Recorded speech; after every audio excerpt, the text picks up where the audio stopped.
Panel, extreme intelligence means that no matter your place in the world, you have access to a scholarship to Oxford. It means at worst, you have the ability to pass the test to being a doctor without trying. We think that at the very least, it gives you unprecedented financial agency and societal mobility, and we think that is something that any parent should reasonably want for their child. First, a bit of setup, then on the impacts on the child, then on impacts on the world. So the first thing to note is that both the intelligence and charisma that we're talking about in this debate is likely to be like best all-time level. We think it's going to be exceptional, and at the very least, when when a fairy tells you, like as the parent, that your child will have extreme intelligence, you are likely to think that this is going to be like so extremely incredible that it's going to be like momentous. The second thing to note is that like the other attribute, i.e. the charisma on our side or the intelligence on their side, is likely to be random, right? So you have no info, you're just going to think it's going to be what your child is normally going to have, right? This means that you're not going to assume that they're going to have particularly bad charisma, you just think they're going to be average. So, what are the parents' goals? We think obviously the parent is going to want the welfare of their child, right? They're going to think that like, as you care about them and you've just given birth to them, you're going to want the best for them in any circumstance. We also think it's likely that the parent will think this child is explicitly special because like it's going to have extreme intelligence or extreme charisma. So we think there is, again, a further incentive for you to want the best for your child. The second thing to note is that we think on any level, the parent is going to want what's best for the world. Like we think most people have a general understanding of like altruism, right? We think if you know your child can solve cancer, that's something you're probably going to think about and you will want, right? You will want them to do what is best. The second thing to note here is that even at worst, if you don't think people are just generally good, we think that you're going to want the benefits like that you're going to get to your own reputation, right? Like if you birth the kid who solves cancer, that's a pretty cool thing for you and is going to be pretty good for your position in life. First, on the impacts of the child. So, like, what are the impacts of extreme intelligence on a child? We think the first thing to note, as I flagged in my intro, is it gives you unique social mobility, right? The average person in the world does not have access to a university degree. And the second thing to note is that it's very, very easy to prove intelligence, right? There are so many examples of like people from third world countries who prove because they learned how to solve mathematics equations without needing a textbook, that they're able to be like of incredible intelligence. This means that it's also very easy to show people that you are intelligent, much harder than it is to prove to people that you are incredibly charismatic. Like you can just solve a mathematical equation that no one else has, and it's likely that that means that you're going to have access to things like scholarships or like social mobility. The second thing to note is that it's like just guaranteed that you'll be financially well off. This is to know that like, as I said before, you can pass the doctor's exam very easily, so you'll have access to methods that will give you financial agency and control over your life. We also think it's likely that like states and like corporations will just like want to pay you money to come to their company or to their country because you will solve issues for them. This means that like you will have control over what you do. The third thing to note is that there's always more to do when you are so incredibly intelligent that you can like solve global issues. This is to say that there's always something to study, there's always some sort of motivation, because even if you just solve cancer, there is the next global issue to go to. We think this gives you an increased sense of purpose in your life and an increased sense of motivation that will continue no matter how far you go. The next thing to note is why extreme charisma can be incredibly devastating. The first thing is that people who are incredibly charismatic oftentimes just like become bad people, i.e. they never have to refine their own personality, they never have to engage in social criticism, they never have to be told by someone that maybe what you're doing is bad, because people like you, they think because you are so charismatic that what you are doing is just inherently good. I.e., this means that they never have to like change their personality or understand that what they are doing is bad, because no one ever tells them. This means that they are likely to think that they are the best person ever, because no one ever criticized them, which means they are likely to go down a path where they are isolated and just generally not doing very good things.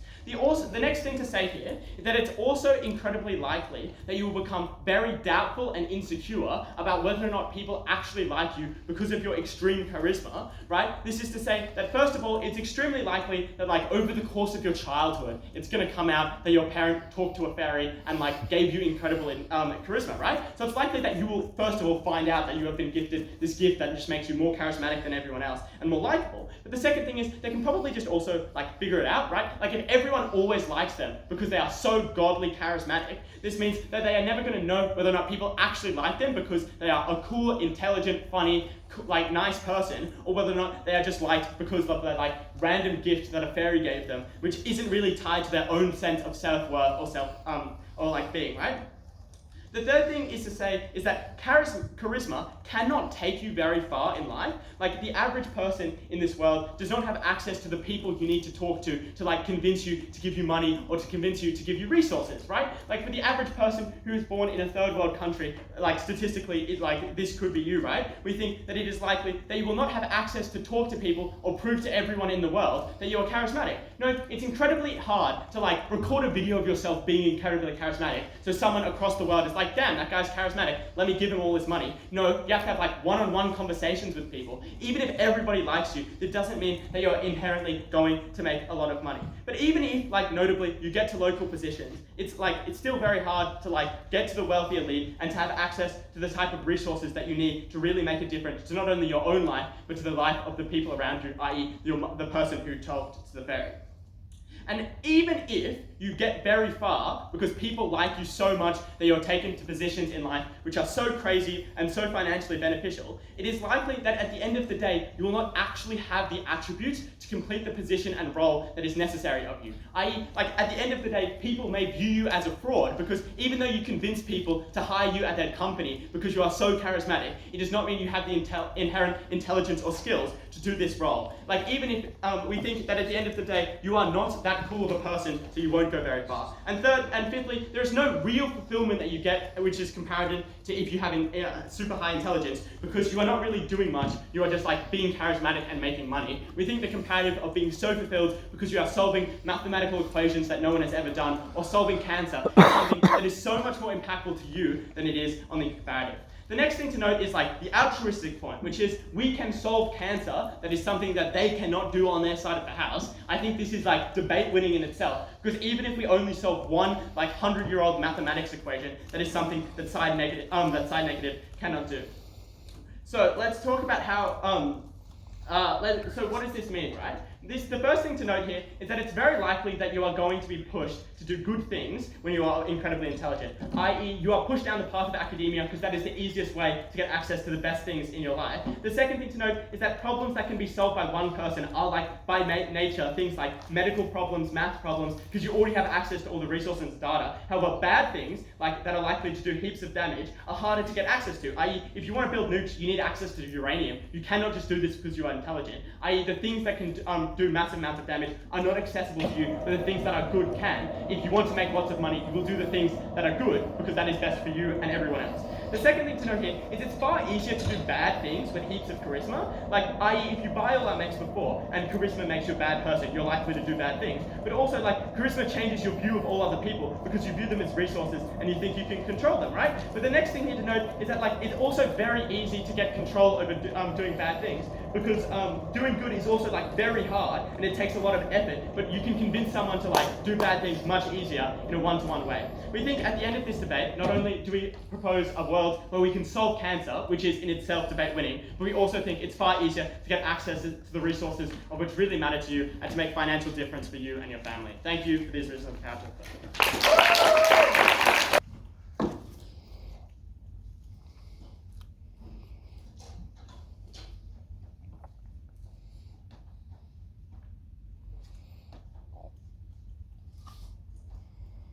If it is true that you probably would have average intelligence or charisma in the other world, then let's actually think about what's easier to scale up for as an individual. Is it something that has clear markers to show when you have like completed an equation correctly, something that gives you a score out of 100?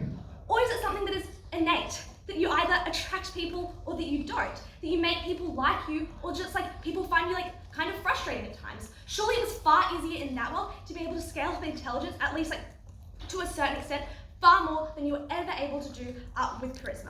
With that out of the way though, a couple of things in the speech, but firstly on setup, secondly on why you just get better enjoyment of life in terms of like your social circles, secondly in terms of why this specifically improves your career, and then thirdly on romantic relationships and why this is super beneficial for you.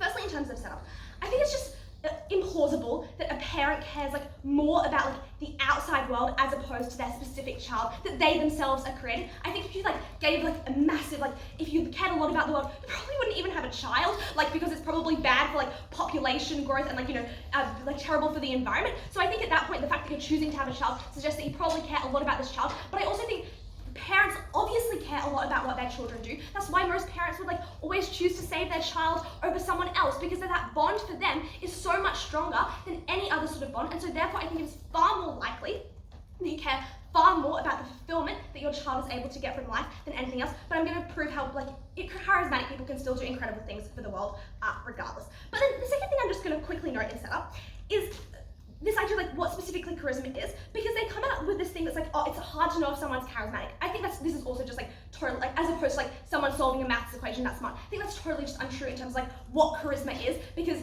I know someone's charismatic when they clearly attract a lot of people, and I think, oh gosh, I really want to be their friend right now, or I really want to be with them because they're really cool and a fascinating individual to be around. I think that was obviously kind of easy to tell. And in terms of I think it does involve some sort of likability, because otherwise you just don't have charisma if you're an unlikable person. I think that clearly intertwines there. So with that out of the way, I think obviously it's just as clear to tell if charisma's there. Why then, firstly, do you get better enjoyment of your life? Firstly, because you were able to enjoy your whole life with an extraordinarily vibrant social circle. That was incredible. Why is this the case? Because at school, for example, often these bonds form quite early on, and so therefore it is the most confident, most cool people who are able to form the connections originally. These are the people who are then invited to the birthday parties, the people who are able to create the most connections. That was incredibly important. Why did this matter? It meant, one, you were never bullied or made to feel like you were alone. Why is that? Because you don't bully the person who has all the friends, who's invited to all the birthday parties, right? That completely doesn't happen. And notably, this is actually a massive impact, because importantly, it's often the intelligent, maybe not super charismatic people that are bullied. I'm sure there's lots of people who do debating who probably were bullied in high school, right? Because maybe you were intelligent but a little bit uncharismatic, okay? And so I think on that point, right, and you know how awful that feels. You know the terrible impact that can have on an individual's life. So if we were able to save people from bullying, that was obviously super important in this debate, right? But I think also then, importantly, in your work career that you go to, you'll have a circle of friends at work because you're able to make those connections super easily. That means that you don't have to deal with lengthy, terrible workplace disputes that occur at work, which often involve people who might be super intelligent but aren't very nice maybe to the other people around them. This means, therefore, that you don't have a terrible workplace that maybe you're spending the majority of your life at for the rest of your life. I think, importantly, why is this all important? Because the impacts of the idea of having such an extraordinarily vibrant social circle is so incredibly important. Because in this world, you're far less likely to feel lonely, and if you ever do. And when you go through time period, and that was incredibly important because loneliness was an awful thing to experience, to feel you had no one to turn to. And secondly, because when you did go through periods of sadness or downtime, you had a support network that was there to help you through it. You were far more likely to get this on our side, and that was extraordinarily important. And then a couple of other things here in terms of why this vibrant social circle is really good for you is because I think you inevitably have a broader range of experiences because your friends drag you into things that are incredibly important here as well. But also I think you're able to kind of just connect with random other people, random brightening of day. This creates I suppose a random brightening of your days. You can connect with people that you never would be able to connect with on their side. So also specifically why this gives you better enjoyment of life is because there's not this high burden or expectation on you. Gifted and talented child syndrome is totally real because you always feel you have a specific burden to meet. It gives you, not only does it give you a massive ego, which might be quite irritating to be around, and maybe makes you have less friends, but secondly, when an inevitable setback perhaps does occur in your life, you literally you feel like a failure, and you feel you're not living up to the expectations that they provide you. And then fifthly, the general burden of intelligence also just sucks a bit, right? Because when you're super smart and you're able to totally grapple with the world around you, the world's pretty shit at times. That I think obviously made you quite sad when you knew this. That's why a lot of philosophical ideals are quite depressing. So overall, I think you lead a far happier life. What do they say? They firstly say that charisma makes you see people as resources. I don't think that's necessary. This is firstly just not necessarily true because on their side, intelligence also doesn't equal kindness. I think you're far this is so symmetric if that child is a good person or not, whether or not they see people as resources. But secondly, I don't think it does. I think as a charismatic person, you probably value people for the way that you're able to interact with them because you enjoy having those conversations with them, and that was super important as well. I think notably then on this, their final idea is I guess from anywhere in the world you were able to achieve, I suppose, greatness through things.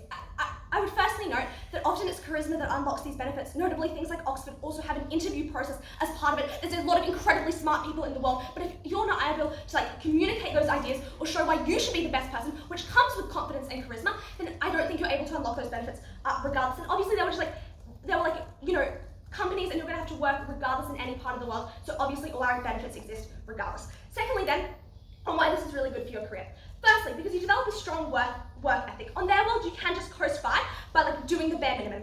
Work ethic is super important because at work, your bosses want to know that you're working hard. Obviously that was important, and it also I suppose showed you to be a really good employee. And I think also a lot of work, it requires you to manage other people, and work with other people. If you're not good at this, that's very damaging not only to your career, but it's also extraordinarily frustrating for you. If you are good, not only does this make your workplace better, which you're likely to, because you're charismatic, this occurs, but secondly, you're far more likely to be promoted because they do see you as a good employee, and this also unlocks all their benefits about doing well in the world. So you're far more likely to get a promotion, and I also think you're just far more likely to get a promotion because of the connection that you can have when people choose you. And also, some jobs just specifically need charisma. Parents don't know what they want to do. Parents don't know what their child wants to do. There are some specific jobs that necessarily require charisma, and I think it's far easier to upscale intelligence here because of the idea of the markers of intelligence foreseeable. Foreseeable, so you're able to work towards them. But secondly, people often just consider intelligence as knowledge. You're far easier just able to build your knowledge as opposed to necessarily building your intelligence, and therefore people just see you as intelligence. Anyway, it's far harder to upscale charisma because it's far more nerve-wracking. Things like speaking to people and being confident is it's difficult for someone if you're not charismatic. And secondly, charismatic is just a far more living and breathing thing in themselves. When they're oh, they won't be able. Actually, finally, and thirdly, really quickly in romantic relationships, all the mechanisms at the start exist, but I also think you're able to get better sexual fulfillment on this as well. You're able to find the right person because you have better sex with people. You're able to tell you what you want as an individual charismatic. You're able to find the right person. For all those reasons, extraordinarily proud to affirm.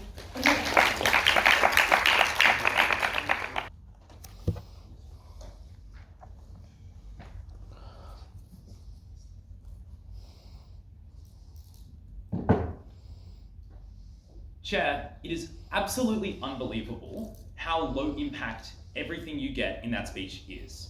Because if all you have to buy to say that we get people that solve the millennium questions, we get people that look at cancer, we get people that are able to deal with maths problems or physics problems or chemistry problems, is that these people have worse sex lives, they get filled burden of intelligence, they might be a bit lonely, they get bullied at work, and they have a bad social circle. I think I would be happy to make that trade-off. I'd be happy to cop all of those harms in exchange for the incredible benefits we give you.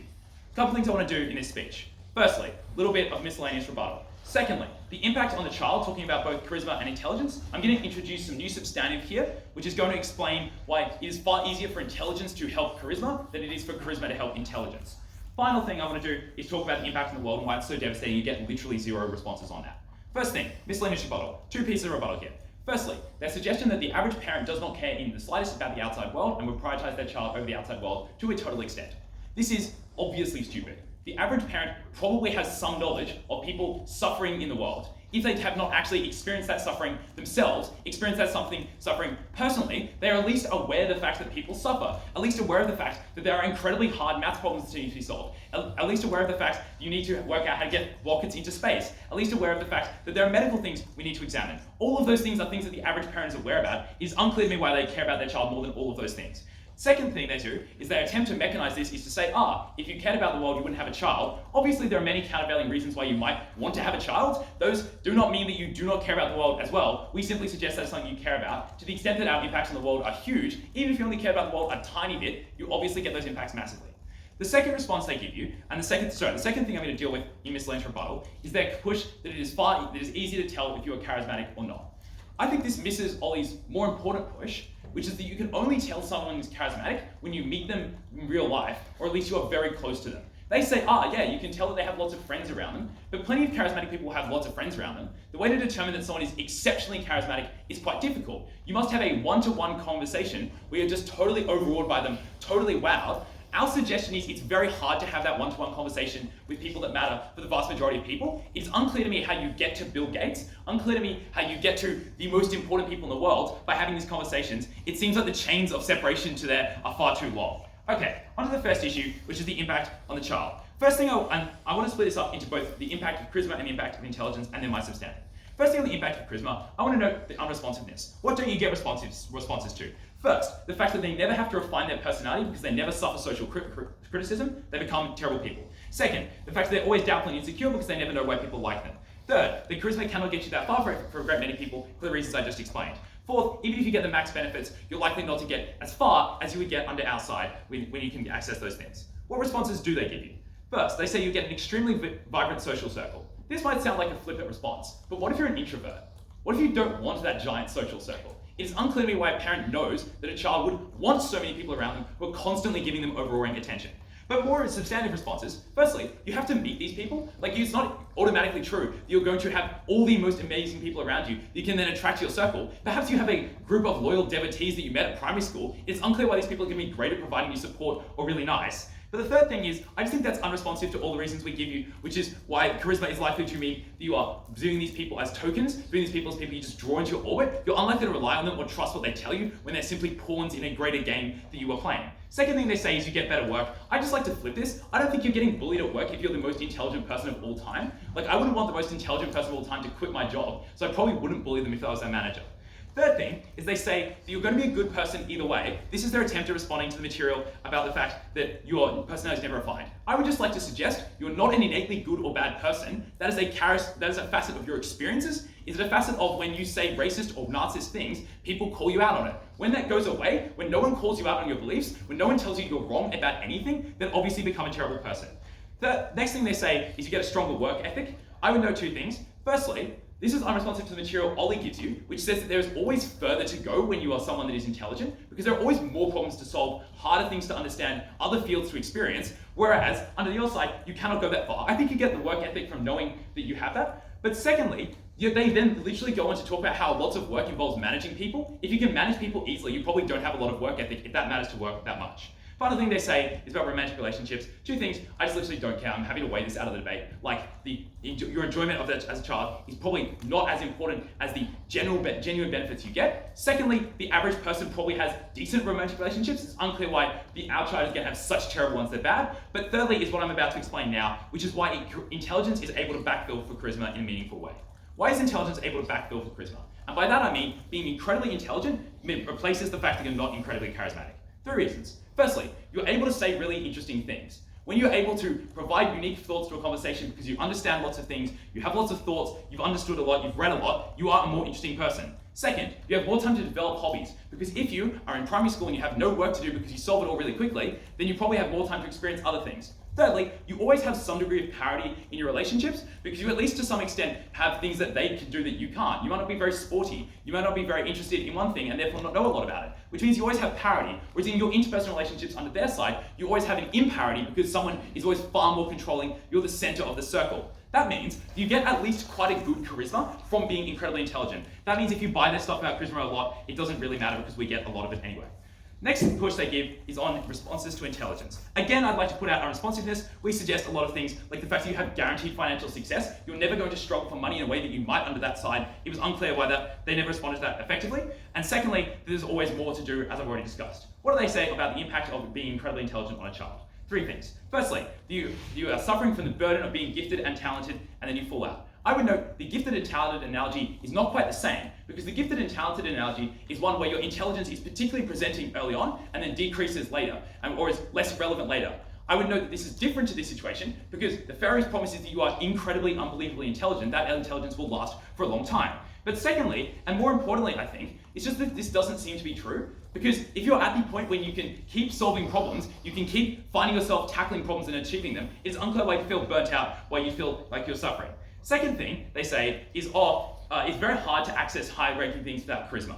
Their first argument here is that Oxford has an interview. I would suggest if you have a terrible interview, but you're literally the smartest person ever, Oxford probably accepts you. I know they have metrics to know that you're the smartest person ever, because you'll be solving things like the millennium problems at age 7, you'll be getting this incredible intelligence that no one else knows. But I would also just suggest that what you need to do is get to Oxford, right? If you're getting to these scholarships at high schools, high universities, it is easier to get to Oxford when you can send them the notes of what you have done, when your thing is empirically reportable. Unlike charisma, which cannot be reported, it's unclear how you get from where you are to Oxford. Final thing they say is it's harder to upscale charisma, so there are many intelligent people, it's harder to scale intelligence up. I just think this is, I don't think this makes a great degree of sense. Obviously, there are degrees of intelligence. There are things that even intelligent people cannot do. If you are doing those things, it's obviously empirically true why you're ahead.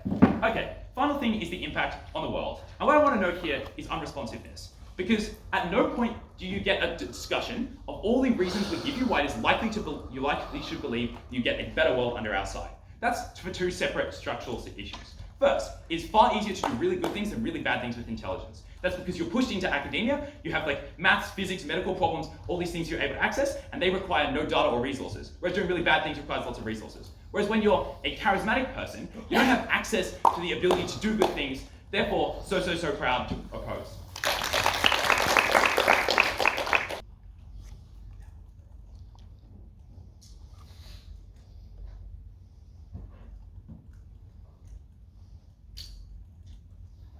Jack says that our case is low impact. But think about what's actually meant more to you in your lives. Is it getting into university? Is it a test score that you've had in your life? Or is it your lifelong friends and connections that you've made? The experiences you've had and the memories that you'll have later?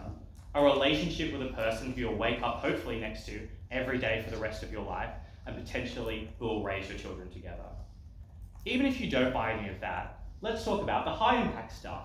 Because that team says you're going to have someone who can cure cancer. But if you're truly so intelligent that you're just going to cure cancer, let's think about what we can do with that level of charisma. We can be the politician that unites the world to solve climate change. We can be someone who ends religious conflict between Israel and Palestine. We can be someone who ends racial tensions in the same way that someone like Martin Luther King would have, but just on a far larger scale. And personally, I think those things are actually far more important than what they want to talk about, because we already have the most intelligent minds in the world working on the cure for cancer.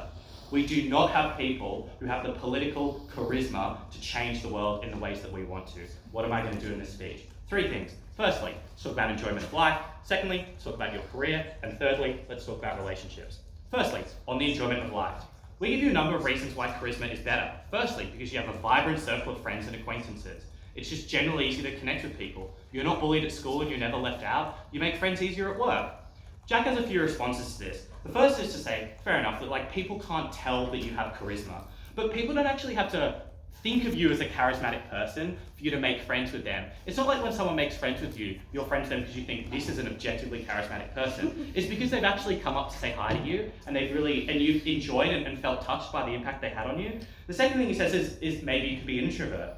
And that's true, but then you'll probably use your charisma to form closer and more meaningful, smaller circles of friends that mean something to you, as opposed to just trying to make friends with literally everyone. But also, let's be comparative, because if you're super intelligent, you're probably much more likely to be an introvert, and no one else is as intelligent as you are, so that's probably a lot more of an isolating thing. So it's still more likely you're going to have more friends under our side.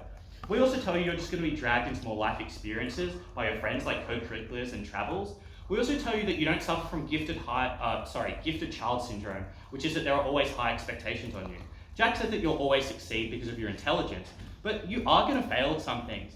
Even the most intelligent people can't succeed at sport, or they mess up a friendship, or they just are late to work one day. And when you feel like there's pressure on you to be the best at everything, those things actually really do affect you, and they really do affect your mood. So that is something that they can't just get rid of.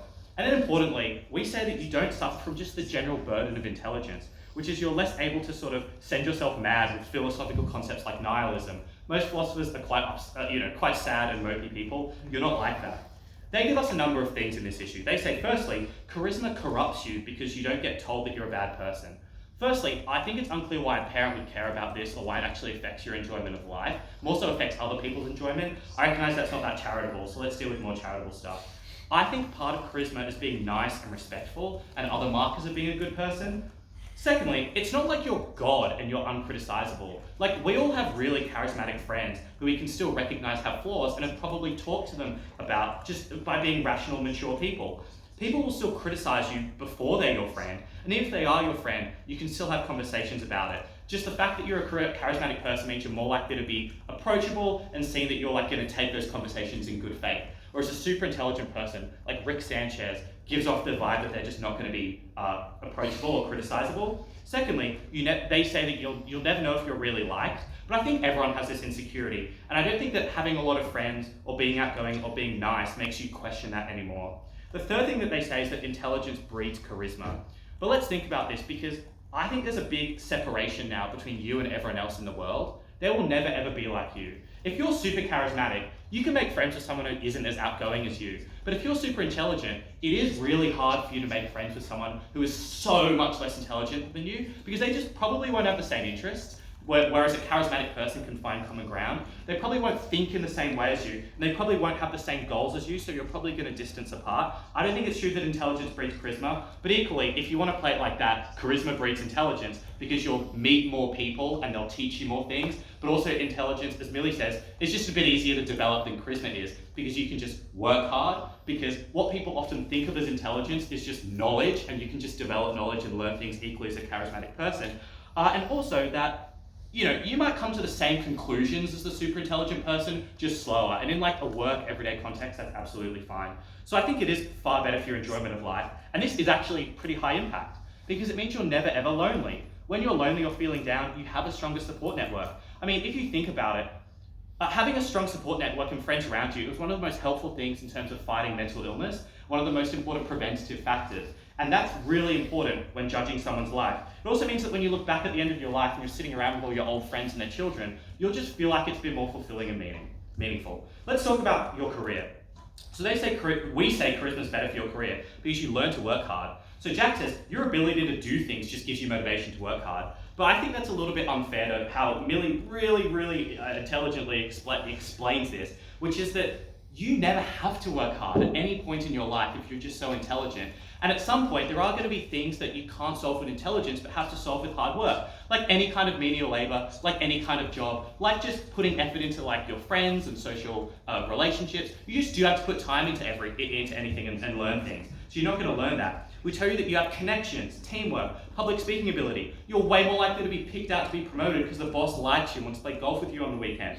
They say that charisma doesn't get you far because you don't have other attributes. I think there's well a substantive response to this, but also, most jobs don't actually involve work that requires you to be incredibly intelligent. It's mostly just work that requires you to work hard. Even something that people might say is a highly desirable job, like being, I don't know, a banker or something like that, or a consultant. That doesn't require you to be particularly intelligent. It just requires you to know certain things and to be willing to work hard. They also say here that, you get a guaranteed career.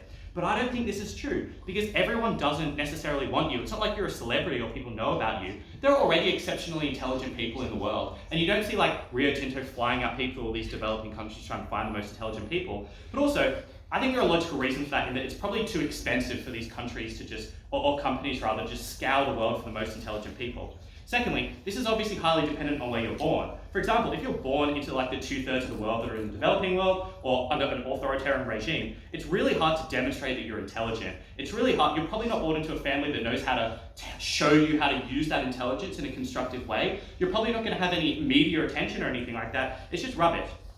Lastly, I want to talk about the world's problems, because they say that, you're going to cure cancer.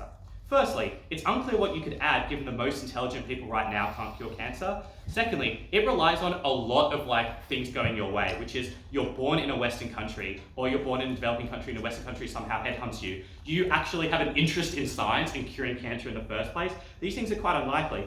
But also, you probably may not have the desire to cure cancer. Even if you're generally socially conscious, like I'm sure all of we are, not all of us are going to go into trying to cure cancer. The vast majority of people just go down the path of least resistance, which is more accessible careers, what pays more. And then finally, equally, we can do things which are just as impactful in the world with your immense charisma, which I've gone through in my introduction.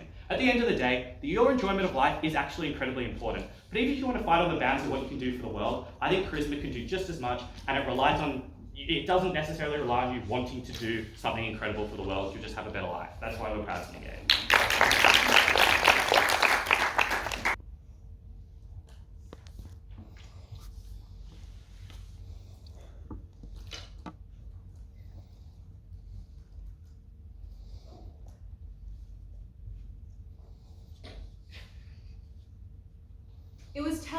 side affirmative try to appeal to everybody in this room as the average person in deciding between social skills and intelligence. Because this fairy is not coming to the average person in this room, nor the average person in Australia. They are coming to the average person around the world. We have to assume that stands in this debate, which means appealing to people like, are your friends as charismatic as this? Doesn't make sense. This is a fairy. When you're talking about things like employment, that can be the difference between someone getting food, someone being able to look after their parents when they're dying and elderly. Like, these are important things that go beyond the absolutely narrow scope that side affirmative tries to win this debate on.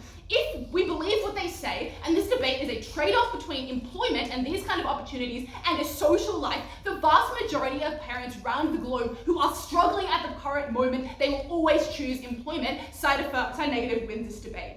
I'm going to ask 3 questions in this speech. First of all, about how this can work with employment and how rewarding that is for the child. Second of all, I'm going to question whether or not affirmative can actually get benefits for these children's social life. And thirdly, talk about kind of benefits for the world and altruism. But firstly, a note, they cannot do things like shy away from the fact that this is incredible intelligence, this is incredible levels of charisma, which means that once again, they cannot do things like apply to you specifically. Do you know how far intelligence has gotten someone? You can't also not do that. We don't often hear about children from around the world being scouted across the world because once again, this is a fairy, this is magic, this is likely to be monumental.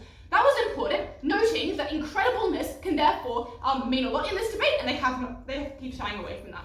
So on the first question about employment opportunities and about the kind of stability in employment and income that this intelligence can afford, we give you 4 reasons why you're able to get better employment opportunities as a child who was born with extreme intelligence.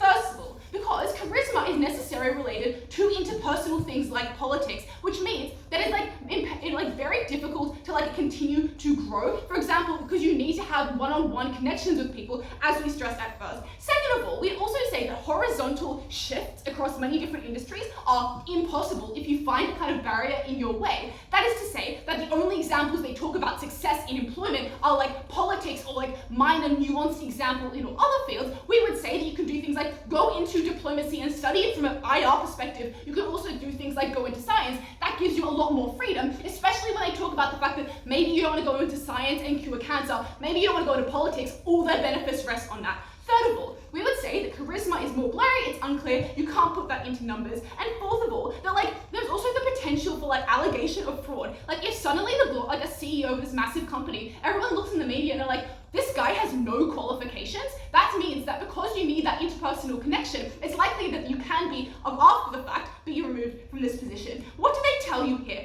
They tell you that first push is that the world isn't looking for these wonder children, and therefore they're unlikely to get the massive social mobility that we say you can. Whether you are someone from a socioeconomic background and you're able to go to Harvard, or whether you're just able to become immediately a doctor, we have 2 responses to this. First of all, we would say wonder children, even at the status quo, still get a degree of recognition. When there's a child who's 9 years old and plays Paganini, people are still pretty wowed by that, and it still goes on the media. Second of all this stuff about this child existing in an authoritarian state, okay, perhaps that is an existence, but to the same extent, the charisma that they're able to have in those circumstances is likely bad, because now they're a child indoctrinated in the beliefs of an authoritarian state, and will use that charisma to progress the authoritarian state's ends. That was a bit of a weird push. Third of all, we say there is a degree of incentive for businesses specifically to be looking out for these incredible people, and perhaps that means that the child must get to the top of the specific field they're in that particular country, but that means that that person themselves is likely to get a degree of recognition there.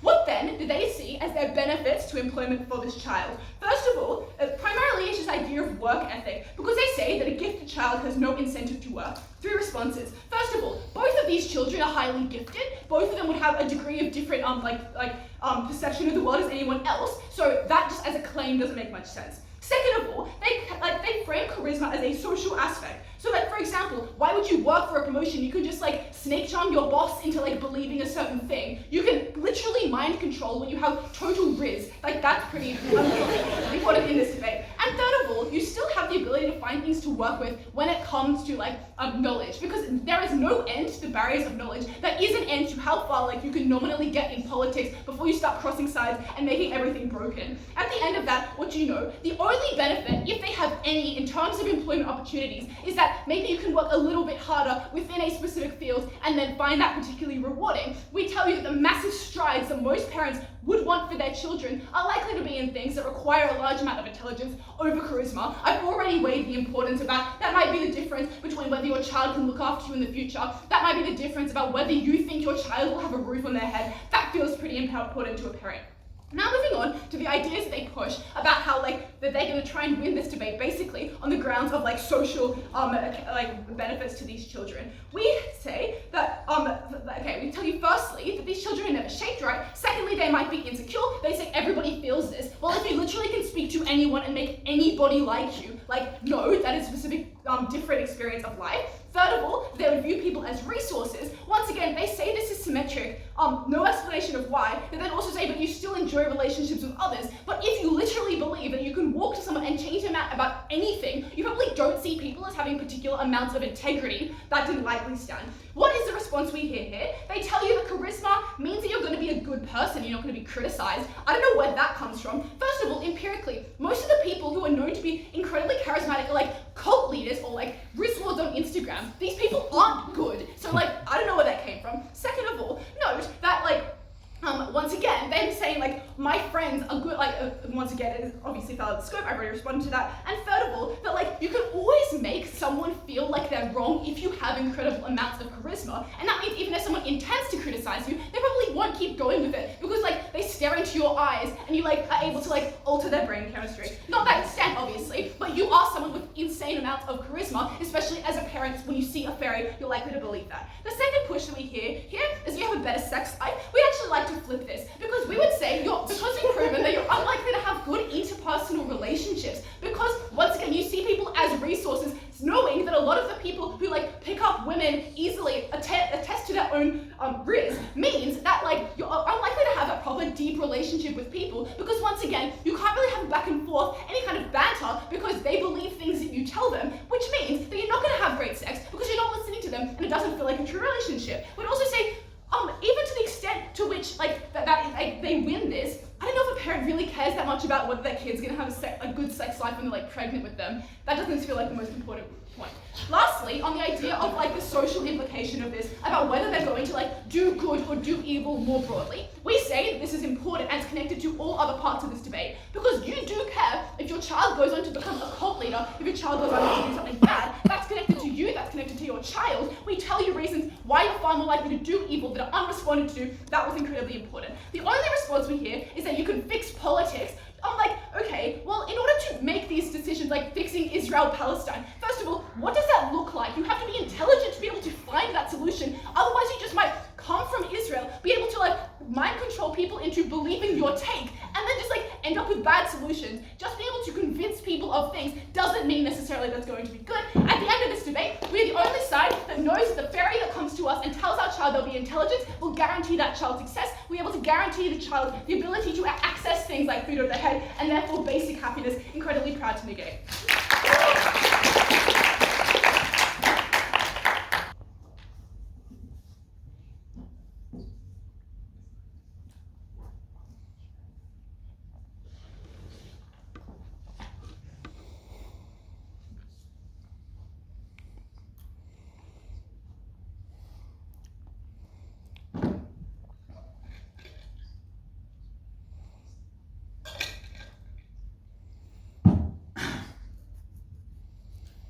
The easiest way to fix a lot of the world's problems is not to spend 15 years trying to cure cancer. It's to convince a few people to allocate 2% of America's defense budget towards putting that into the developing world, towards saving people's lives very, very directly.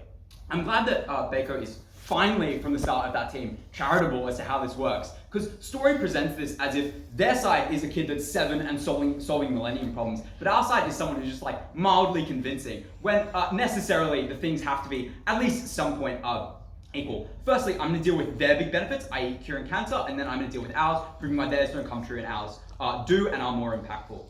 First thing is, first thing as to why a few reasons as to why this kid isn't likely to cure cancer.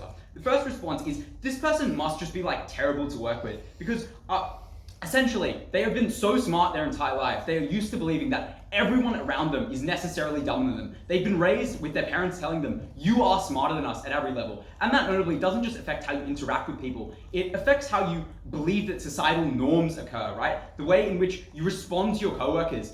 Because you know on that side, if you are such a mega genius, they have nothing to contribute, right?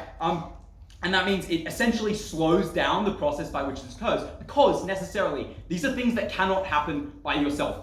Even if you're at your best, necessarily you have to rely on research studies. Necessarily you have to rely on working with other people, right? So that it's just happens on a much slower level.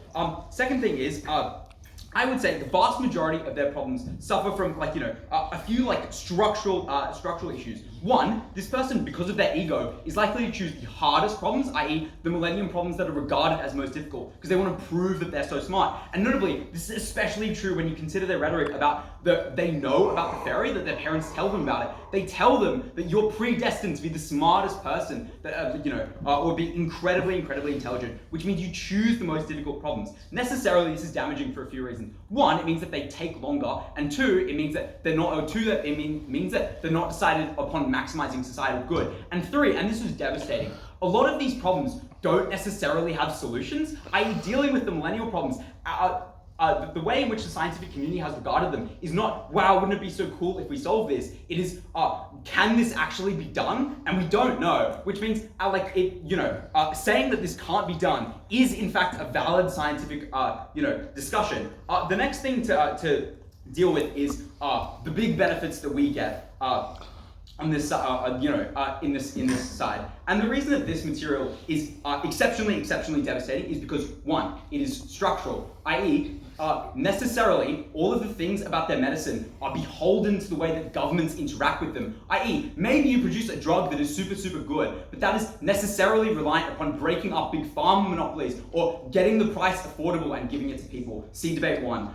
The next reason why ours dodges this comparison is that you're able to deal with on a very macro level. You're able to talk to the people that occur, and secondly, you're able to scale up your super talent, i.e. if you go on television and are incredibly convincing, it's not that you hypnotize the person standing in front of you, it's that your rhetoric is really powerful. You're such a charismatic leader that you can inspire people to go towards one cause. And notably, we don't have to get an enormous amount of change. Because, as I alluded to in my intro, the type of person that we're dealing with involves such huge sums of money that even very small sways can produce very large benefits. The second reason why you should weigh this as more important than theirs is that the change you can implement is structural, i.e. if you are a very important civil rights figure, it means that necessarily you can mean that more African Americans can get involved in the political process. And that is especially something that is going to be exceptionally effective to your parents, who notably have had to deal with that sort of thing in the first place. This proves very concretely, one, we get long-term change. Two, we get change that is impactful. And three, we aren't reliant upon, we essentially get people directed towards the most important things. Third, next issue under this. Why you would want to solve the world's problems. The first and most devastating response here is they give us reasons at first as to why the parent cares about these problems, right? They explain that parents very carefully care about social issues that affected them. They very directly care about these issues because they want to maximize societal good, which means the rhetoric that the parent gives you when they grow up is about how, especially because they know about the gifts you are given, they direct you towards these paths. They ensure that you maximize your talents. They tell you about them, right? And they direct you towards doing the most societal good. Secondly, their problems are only useful if you succeed. And this is devastating in this debate, because something like mitigating climate change can be an enormous benefit, right? Because say you delay climate change rather than necessarily averting it. That is much better than theirs, which notably, to get success, you have to finish the problem, right? So you have to, researching cancer is a benefit that you get after 45 years, right? Necessarily, like 10 years prior, they have nothing, right? You have no benefit with which to work on. Thirdly, again, and this is very important, they explain that you find out about the fairy, or that your parent tells you about it. The reason that this is important is that it bolsters your confidence as an individual. You know that you have this level of charisma and you have this level of skill, which means you necessarily engage in political arenas with the confidence that you can win people over. Next, we'll talk about the developing world and why you don't get people coming out. One, and this is crucial, intelligence is nothing without education. I.e., it doesn't matter how smart you are if you can't read, right? The reason that this is exceptionally important in this debate is it means that in the vast majority of cases they want to talk about as their big benefits, you just don't get the structural lifting up of people because those are already places where you necessarily don't have systems of education. Secondly, Oxford just doesn't take them because the mechanisms of evaluating talent don't exist in that area. I.e., imagine you're Oxford University, you have no way of knowing whether this person exists in fucking Libya, right? There's no way that you survey it. Those things don't exist presently. They never give us a reason why they exist now. Third response is that you have an opportunity cost as these institutions of obtaining large sums of money. I.e., if the opportunity cost is Aidan Wu coming and paying Oxford a fuck ton of money, they're just going to choose that one, right? Or at least, because there's no certainty of benefit, they don't choose it. Especially because, notably, there are a large number of people that carry genius IQs, or that when you give out, tests towards these institutions, all have equivalent max scores, right? Which means it's exceptionally difficult to differentiate between them. The comparative that we're going to give you on this issue is, so first of all, in developing nations, if you don't have any way of educating yourself, you're far better under our model, where one, you can do something like become a community elder necessarily because you're so charismatic. You can resolve community disputes, something that is very fulfilling and something that your parent is likely to care about. Secondly, you're likely to have much stronger bonds with your family. All of the mechanisms we give you about how you're just more likely to have stronger bonds with your parents because you're much more likable exist here. The next thing we're going to talk about is your likelihood of being employed. The first thing to understand is that if the parents themselves care about intelligence as the mechanism for employment, that's why necessarily they will do stuff like enrolling you in tutoring and other forms of increasing intelligence like that, which means I think getting employed at the baseline level is probably comparable. That's when all of our big mechanisms start to hit about how once you're already there, you can necessarily talk to people, necessarily network. But at the end of the day, I think first affirmative Ollie does a lot of things to suggest this is just about big impacts. And from a very real sense, we've dealt with the fact of cancer, right? That at best, it's a thing that occurs in the far future. Comparatively, we affect more people. We affect them sooner. We just stop people from dying, right? Necessarily, we must win the debate. So proud to negate.